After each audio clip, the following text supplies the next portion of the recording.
Hey Waffle Gang, I do hope you are well. My name is Mark and today we're checking out some more relationship stories, and if you do love a Reddit story, why not consider hitting that like, subscribe, maybe that notification bell too. Let's crack on with today's first story, which comes from Throwaway for Life, who says, am I the arsehole for asking my boyfriend to charge his family member for fraud? Throwaway account. Backstory. I, 27 female, and my boyfriend, 34 male, have been together 5 years and have worked really hard to save for a house. 2 weeks ago, we fell in love with the house and we put down an initial deposit to hold the property. The house won't be built until the end of 2022. We have been in talks with a mortgage broker and the building's finance people. Last week, we received some shocking news when my boyfriend's credit score came back as being bad. There was activity on the statement that was 100% not his and a credit card that has gone into default over the last 6 months. This credit card was originally my boyfriend's, but he swears he closed the account and cancelled the card mid-2019. Long story short, we discovered that a family member that was living with him a few years ago has gotten a hold of the card at some point and has been using the card on and off since 2019. They defaulted on payments in early 2020 but paid this off. Then defaulted again in December of last year, and the account is still in default and over $5,000 is owed in charges and late fees. Charges for shopping, news agency, takeaway food and pubs, gambling. My boyfriend has had zero knowledge of this as he hasn't had access to the account after he closed it, and hasn't been receiving statements or notices from the bank. The family member has diverted these to their address. We're now unable to successfully apply for a bank loan for our house as they won't lend to my boyfriend with his credit the way it is. Our options are two. 1. Proceed with fraud investigations and charges in the family member, allowing us to prove that this is no fault of my boyfriend's and successfully secure the loan. Or 2. Boyfriend pays the debt and we wait at least 2 years from the payoff date for his credit to regain some loss. Option 2 sets us back at least 3 years in starting a family and our lives as homeowners. This will also not allow my boyfriend to secure a bank loan to start up his own business he's been dreaming of starting for a few years. This was the year he planned on. This has devastated us and put a massive delay in our plans. My boyfriend doesn't like conflict and is going with option 2. He isn't even planning on mentioning anything to the family member. He wants all of it to go away and thinks this family member is going through a rough time. I want my boyfriend to proceed with fraud charges and investigation. We have worked too hard to not have our dream house and him owning his own business. So, am I the arsehole for pushing my opinion on my boyfriend? Look, I know dealing with family members and dealing with confrontation can be difficult. Not for all I know, but for many people it can be very difficult. But you have to take into account that it's not just his life this choice is going to affect, it's going to affect your life as well. Like you said, his own business, which will affect your life, and owning a house, which you're going to have to wait years to get now because of this. And we've seen it time and time again on this channel when people are allowed to get away with their behavior and he wasn't even planning on mentioning anything to the family member. There's just no consequences for their actions and it doesn't teach them anything, that they can just continue to get away with what they're doing. And they may be going through a rough time, but turning someone else's life upside down, it's just bullshit.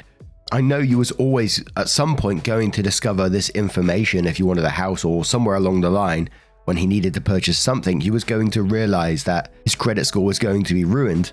But just say that he didn't discover it for whatever reason, this person would have continued to do what they are doing right now. This person may have an issue. Gambling was mentioned in there. That's a possibility, right? But it's still not an excuse for the behavior that's being shown here. And it simply needs to be confronted, in my opinion. Dope says, not the arsehole, but is this really someone you want to build a life with? Having this kind of baggage. He's willing to pay off a debt incurred by someone fraudulently and not even address it with that person. What happens if this person does it again? You already taught them there's no consequences if they spend the money they don't have. And then it will be tied to you as well. You need to think long and hard about whether this is something you want to deal with long term. I do think it's odd he's willing to pay for it and not address it with the person that incurred the debt. Are you sure the person didn't have permission to keep using it as long as they paid the bill? OP responded saying, I've had these exact thoughts and I'm still battling with myself on what decision I make going forward. Because I agree, I'm not willing to let this person potentially do this again and it become my issue. My boyfriend swears to me he had no knowledge of this. He wouldn't have agreed to let his family member use the card as he knows this person isn't good with money. Zadidol says, been there, done that with a family member destroying my credit. Stealing money out of my bank accounts, writing bad checks, stealing my engagement and wedding ring to pawn it. Had to pay to get it out on the last day. Needs to report in order to fight with credit agencies and attempt to get these debts resolved. Also place fraud alert and lock his credit report so no one else can use his identity. Not the arsehole. OP responded saying, we have put a lock on his credit so no more charges or inquiries can be added to this account.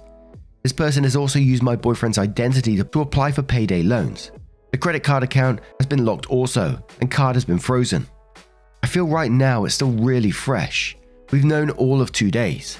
I don't think my boyfriend is thinking clearly because it's not just the credit card lowering his score, it's all the other inquiries that have been made too. He needs the fraud report evidence to fight the rest too. No, says, not the arsehole, but it might be a losing battle. This will affect both of your futures, and he's making a decision where the people who did wrong get no consequences and the innocent people get further screwed, all in the name of avoiding conflict. His response of the relative going through a hard time is cowardice and nothing more. He's showing empathy to the relatives who screwed him over with fraud and is willing to put your future on hold.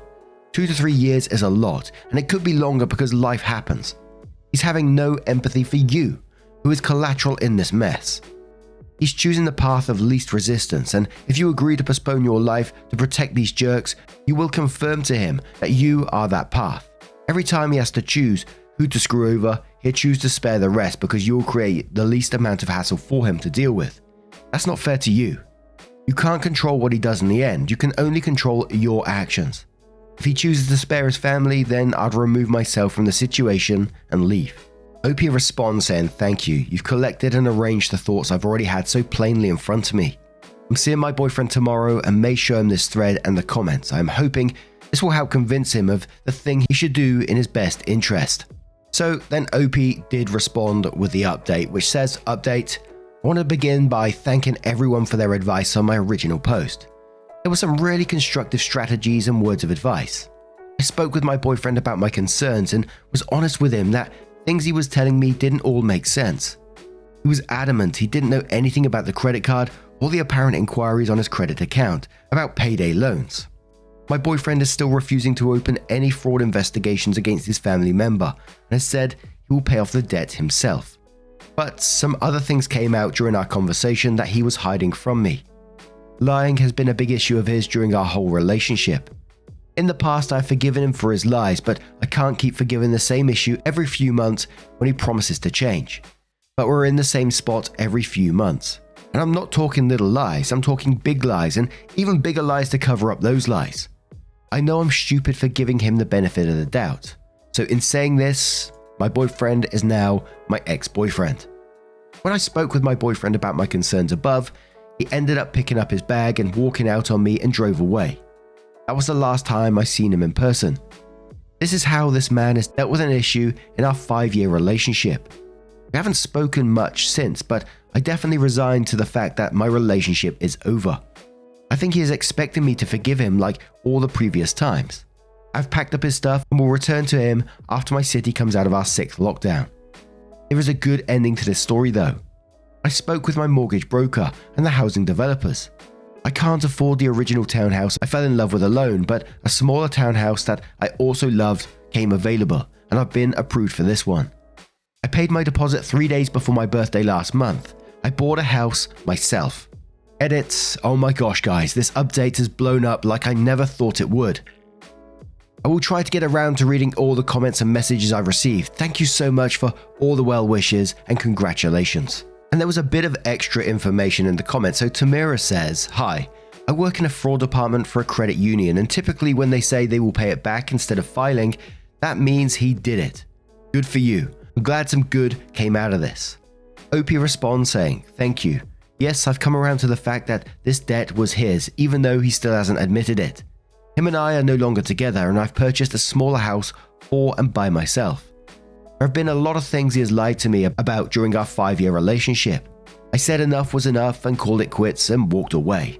And that's one of my favorite things about Reddit stories, is that you get people from all different places in life, like this particular person, Tamira, who come in and works for the fraud department, and they've got experience in this. And they said, typically when this happens, it's actually them who spent the money. It might not be, of course, but I just like the fact that someone else brings their own expertise to the table. But what do you guys make of this story? What would you have done in it? Was there any possibility of turning this round, you think? Let us know your thoughts down in the comments below. Let's move on to another story. And our next story comes from Reddit and Weep, who says, am I the arsehole for wanting to move after being lied to? My fiance, 31 male, and I, 29 female, have been together for 2 years. After getting engaged 6 months ago, we decided that I would move from my downtown apartment to his 300 acres and home. He owns the land and house outright after getting it in inheritance. His place is an hour from where I'm from in a small town with nothing, stores, food, etc. around. Closest place to get gas is 35 minutes away. My family is an hour and a half away, which isn't a huge deal, but it's just been an adjustment for me. When talking about the future, I explained that I always wanted to raise my children where I grew up, the suburbs. He grew up in a rural area. School system is not great, but in our decision making, he expressed that the best thing would be to just stay in his hometown because he will never sell his land. After a few odd things have been said by his family, I started to question if he even owned this property. I've seen his land taxes, but when going over his credit and taxes, there is nothing at all about his property in it.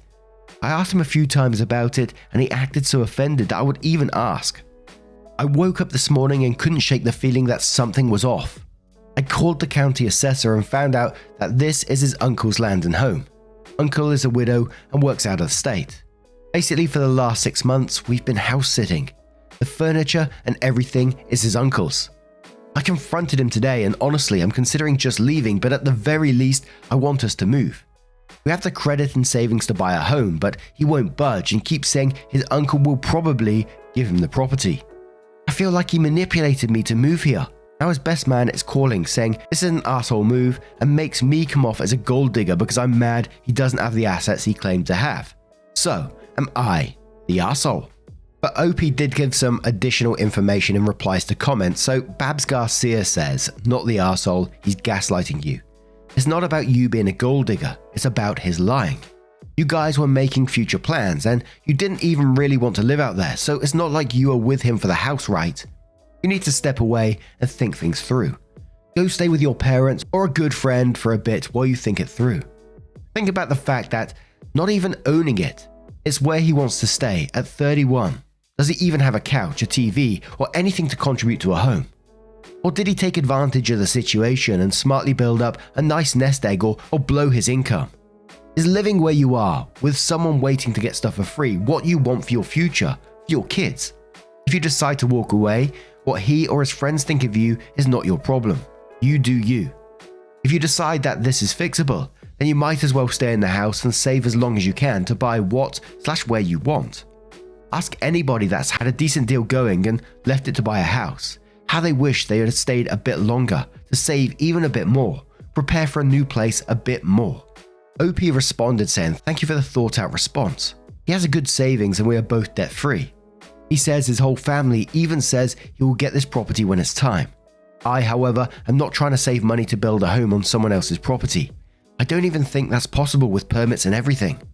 Corpus responds to that and says, he says that, but he said he owned the property. Have you seen the bank statements? Why are you trusting any of what he says?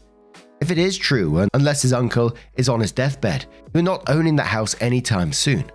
Uncle could get a new partner who wants to race horses tomorrow and you are out of a home. You really need a break from this guy to figure this out. He lied to you multiple times to manipulate you to move where he wanted to live. That is not okay. You need to think about what you actually want because he is not entertaining any kind of compromise. Is he willing to lie and manipulate to get exactly what he wants and is willing to call you names when he is caught? OP responded says, oh, I'm moving with or without him. But yes, I have access to his bank account and we have a savings together. I also have gone through his credit report. When we got together about 6 months in, I asked if I could look at it. He had a medical bill in collections that was like $300 and I made him pay it off. But yes, he lied and I've said the same thing about him getting fired or finding a new love interest, etc. Another commenter suggested that they keep separate finances because of OP been lying for 6 months, and OP responded saying no, he's been lying for 2 years. We had a savings together for the wedding. I already transferred most of it into my checking. Kev Welch says his uncle might give him the land, or he could ask his uncle to let him buy some of it to build his own home. But none of that matters. Your fiancé is a liar. He lies and, when asked outright, uses anger and fear to try and keep you from pressing further. And once his lies are discovered, he doesn't apologize. He accuses you of being money hungry and only have an interest in him for his assets. This is some classic Darvo use. It's a common tactic of abusers. Look it up, OP, not the arsehole. And I haven't heard Darvo used in quite a while, and just in case you haven't, it stands for deny, attack, and reverse victim and offender. But we have one more comment from Lil 500 Honda CBR, who says, you never pined to be a country girl, OP. You're upfront about that, I'm guessing. But your fiancé has been stringing you along, hiding his finances and hoping you'll magically transform into Daisy Duke. You flat out lied about his inheritance and his ranch sitting for free, in the hope that his uncle might someday die and leave him that property. Someday. Yes, you were manipulated and then some. You were bamboozled into ranch sitting for free and given up your apartment lease too, which sucks. Time to put an end to this mess. Find an affordable place in your town, near your job, and in a location that you like. Use your credits to either rent or buy, in your own sole name. You are not a gold digger, but you are a realist. Prove it to everyone and stake out your own space. Feel free to tell fiancé that he can have the country or he can have you. Honestly, if that's a deal breaker and he doesn't want a city girl, he should have left you in peace. Not the arsehole for being angry that you were massively lied to, OP. Lies have consequences. So then OP did give us an update in the comments to this post, which says, so, I know a lot of people have said to take a few days and figure out what's next. I decided last night that I am done, especially since, like many predicted, I found out he'd been lying about more than just this. I'm calling today to cancel our venue. That's $4,500 down the drain. As far as the savings, I have proof that what I took is mine. It wasn't much, but it's over $15,000, so I'm confident that I can leave and have a good cushion. I have a year left of my master's program and I work a remote job with unlimited PTO. I'm taking the day off to pack, and my best friend and her boyfriend, who is like a brother to me, offered their guest room to me. I'm going to stay there and continue saving while I look for my own property that's actually mine. I hadn't done hardly any planning for our wedding, which I blamed on school and work, but now I know it's a subconscious choice. I also had a separate savings that I started before we ever met in the event that I had to pay for my master's program. Luckily, my job is paying for that. I think that is what is most infuriating. Together, he also had separate savings that doesn't have as much as mine, but still. We had plenty of money in savings to buy land and build a home, and we are both debt-free. But that is no longer an option for me. Last night, he was begging to make it work. Started saying he would move wherever I wanted and was apologizing profusely. I made him call his friend on speaker to let him know that he's been living a lie and that I'm leaving him. Thank you all for your responses. I'm meeting with my therapist this morning and my dad will be coming this evening to help me load up all of my things. Then there was one more comment from OP which says, I was able to get some of the money back because it's so far from the wedding date, a year from now. Now, I got to say, I didn't understand the logic from fiancé, relying on potentially, maybe one day, getting a house from someone else. At 34 years old is your life plan currently, and it's basically a gamble, it feels to me. And not being honest and upfront to your partner of 5 years, to your fiancé of 5 years about that, but basically lying and manipulating them to get them to move in with you, and then hoping that it'll all work out in the end. It just seems absolutely bizarre. Like, thinking about that, that's your future plan. And like one of the comments says, that uncle could, find love, move in, and, if uncle gets married, he's probably going to pass that down to his partner then, and then you're totally stuffed. And whenever I come into stories like this, I always look at it from a trust point of view. Someone's lied to you about something like this, which to me is an absolute huge thing. You've upped your life and moved somewhere else on someone else's word, and it ends up just being all bullshit. And that's the trust. It's broken. It's gone. How do you repair that? I know some people can repair it over time, but I'd really struggle to come back from that, for me anyway. You lie to me once, you can lie to me again. And that would be something that would always be in the back of my mind with that person, which, isn't a healthy way to build a relationship. And so I'd feel that would be pretty much the end for me. But what do you guys make of this situation? Let me know your thoughts down in the comments below. Now, just a huge thank you from the bottom of my heart for getting involved in today's stories. Your love, support, and time is always absolutely appreciated. Thank you so, so much. I'm always checking out the comments on YouTube, and sorry I can't keep up with everyone. There's just so many comments these days, and I'm looking on Twitter and Patreon and everyone. I'm getting emails daily, and it's just overwhelming in a really nice way. I'm just so thankful for the love and support everyone shows, not just to me, of course, but towards one another as well. I think it's one of my favorite things about this community that you guys have built. There's an absolute ton of shit out there in the world, so seeing a little bit of positivity between you guys is just it's really heartwarming. So thank you so much, and hopefully I will see you in the next one. Take care and much love.